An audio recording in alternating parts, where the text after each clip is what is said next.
You ever have to choose between going out with your friends or picking another shift up at your side job? Or gotten so caught up paying the bills, scrambling to make ends meet that you haven't even touched the painting you were supposed to be finishing? Yeah, I know that feeling all too well. Adulting is hard. We've got bills to pay, groceries to buy because we have to feed ourselves 3 times a day.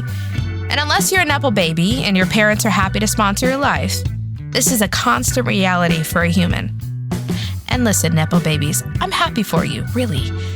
Maybe a little jealous. Because that's the goal, right? To have enough money that you don't have to stress about bills.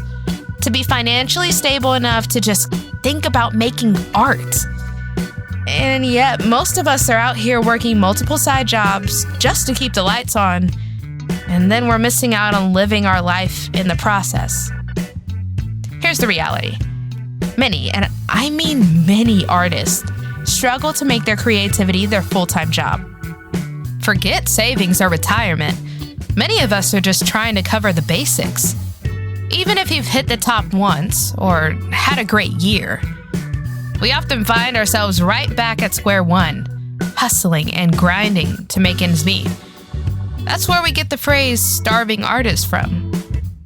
So, if the harsh truth is that the majority of us probably won't make it big enough or, marry rich enough to fully sustain this career, then what do we do? In this episode, we're exploring what artists have done historically to make more money for their art and how we today can improve our financial situations. As I keep mentioning, and let's be real, I'll probably keep mentioning it, being an artist isn't just about art. It's about navigating an entire industry. And I think a lot of us forget that sometimes. We get caught up in the love of creating, throwing our dreams and hopes into the air like confetti, and we forget the very important fact that this is a business. And because it's a business, we have to learn how to fit into the system. This doesn't get mentioned enough. We are freelancers most of the time, which means we are the marketing team trying to build our own websites to save money while figuring out how to have a social media presence. We are the assistants responding to emails and keeping up with our calendars. Even the janitor setting up and taking down studios or filming equipment. And of course, we're the accountant trying to figure out the funds to keep it all going. And on top of all of that, we are the CEO.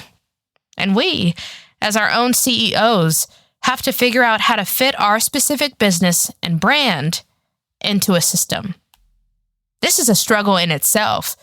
You wake up with a beautiful idea of a painting, and then instead of going and painting it, you're thinking of how to make it trendy to make it go viral on TikTok in hopes of getting a sale on it.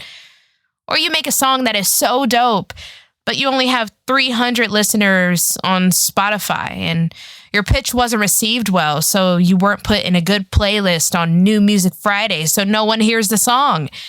And in turn, you don't make any money. Even though to do the project in the first place, you put a couple $100s into the production of it. And suddenly, you're thinking of changing your sound to try and fit in with what's trendy. Jean-Michel Basquiat, one of the most successful artists of his time, knew this struggle well. He once said, "I wanted to be a star, not a gallery mascot." This is a common feeling many artists have. Like Basquiat, you want the recognition to be a star, but not at the expense of being commodified, of being reduced to a label or a product. The art world, like so many industries, can turn you into something marketable, something that fits the mold, that sells the most, not necessarily the mold that speaks to your soul and your art.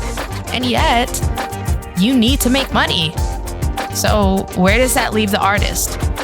On top of the possibility of selling your soul to make money in this business, the reality is at the end of the day, most aren't making a lot of money doing it.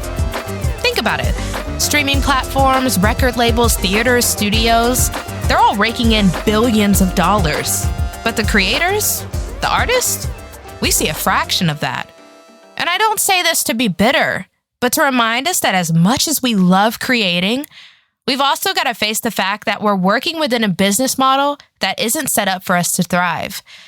It's set up to keep the machine running, and often we're just the fuel. Now, I know that can sound dramatic, but let's take a closer look at one example: musicians and streaming platforms. Sure, we've all heard the stories of how Spotify and Apple Music allow artists to reach millions of people, and yeah, that sounds great in theory. But let's break down what that actually means for artists trying to make a living.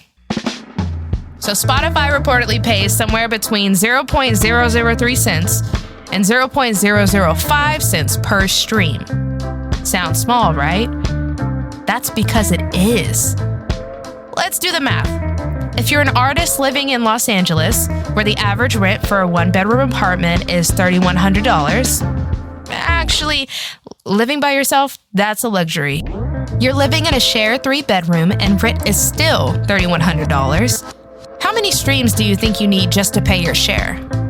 Ready for this? To cover $3,100 in rent, you need around 620,000 streams just for rent.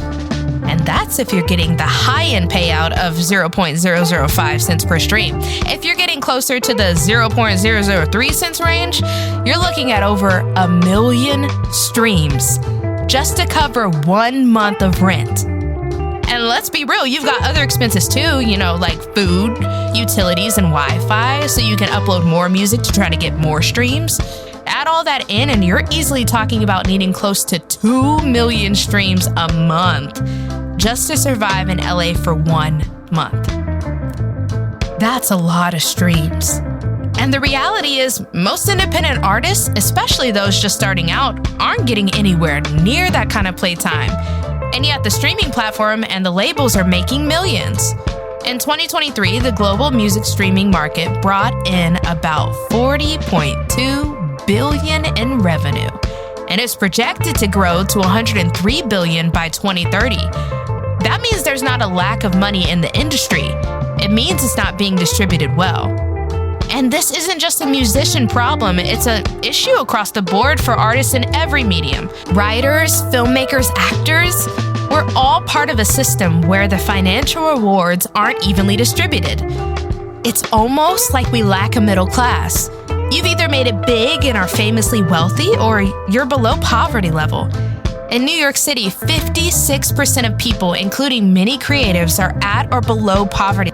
In LA, 89% of artists are concerned about housing affordability.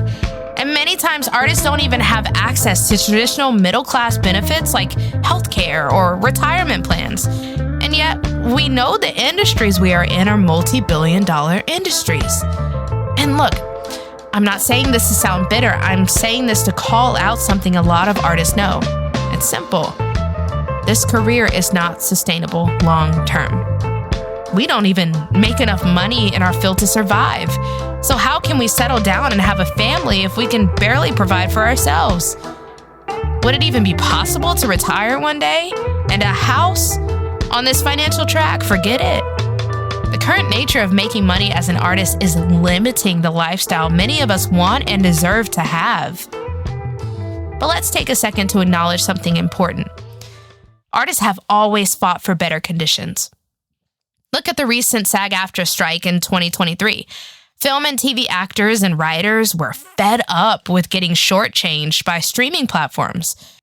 With 87% of SAG-AFTRA members making less than $26,000 a year, only about 10% of actors actually earn enough to live comfortably.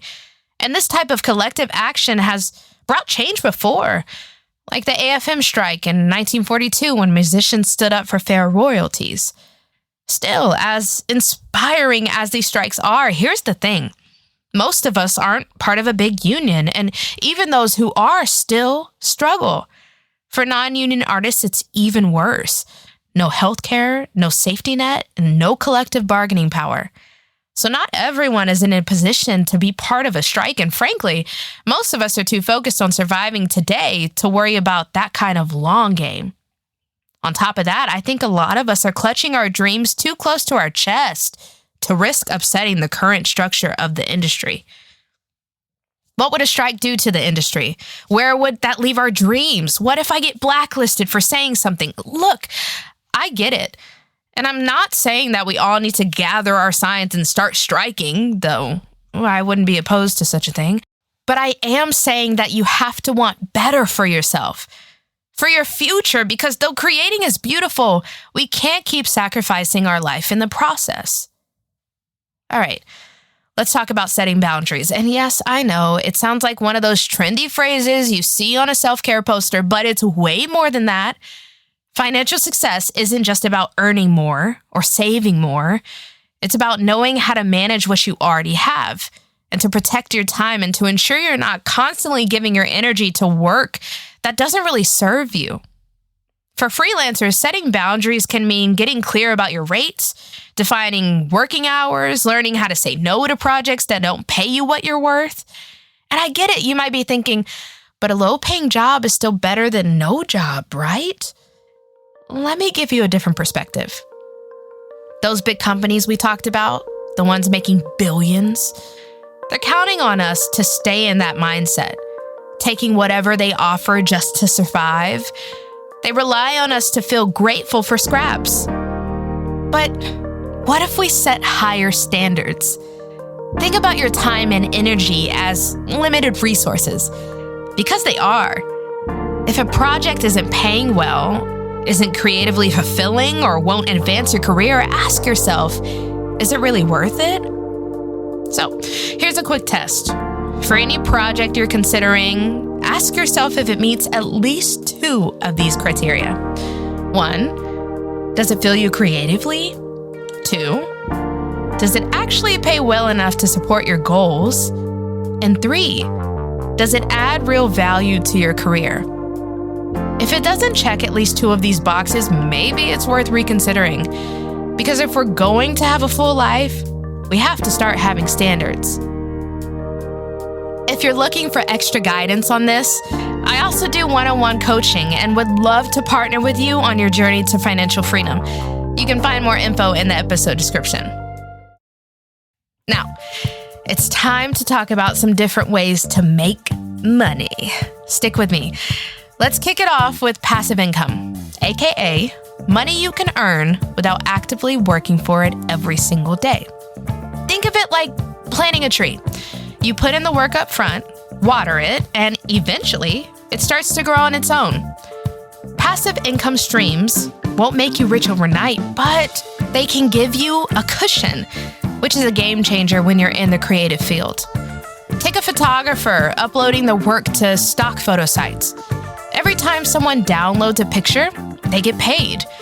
Or a musician who licenses their tracks for background music. Every play adds up over time. Even a high-yield saving account can count as passive income because interest. You just put your money in and it earns a little extra for doing absolutely nothing. Look, this won't make you rich overnight, but every bit counts. Even if a passive income stream brings in an extra $50 a month, that's $600 a year you didn't have to hustle for. Over time, these little streams can make a big difference. So ask yourself, what's one talent or interest you could turn into a passive income source? Now that we're bringing in a little more cash, let's talk about budgeting. I know, budgeting sounds like a buzzkill, but it doesn't have to be about saying no to everything fun. It's about knowing where your money is going so you can say yes to what matters most. Only about 32% of people actually use a budget, which means most of us are just guessing at where our money goes. And if we're serious about building a stable future, we can't afford to be guessing.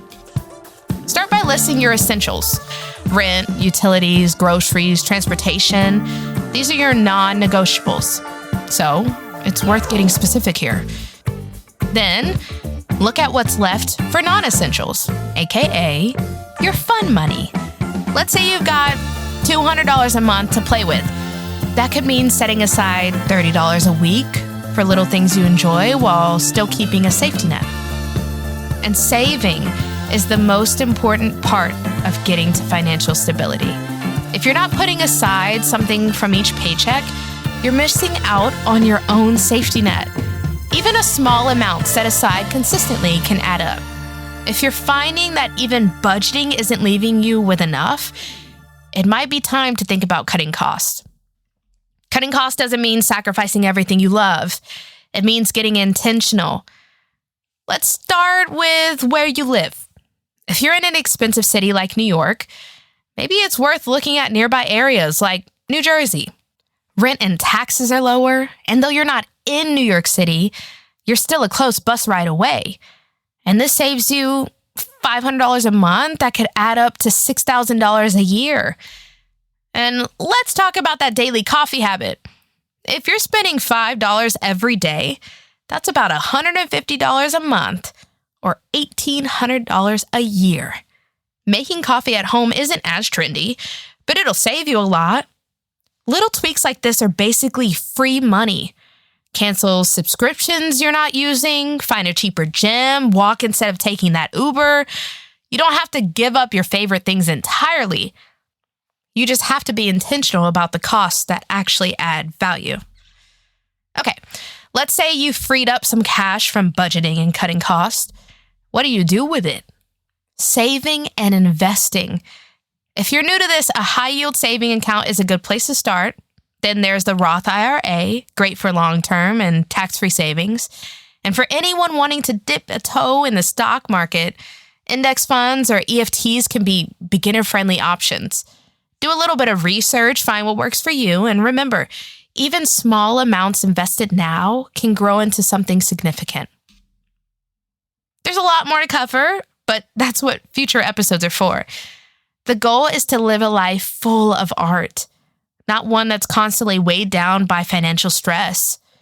So take what we covered today, try one new thing, and start shifting that financial future. Stay tuned for episode 4, where we dive into how this creative lifestyle shapes our relationships, not just with others, but also with ourselves and our art. It's going to get real, so trust me, you don't want to miss it.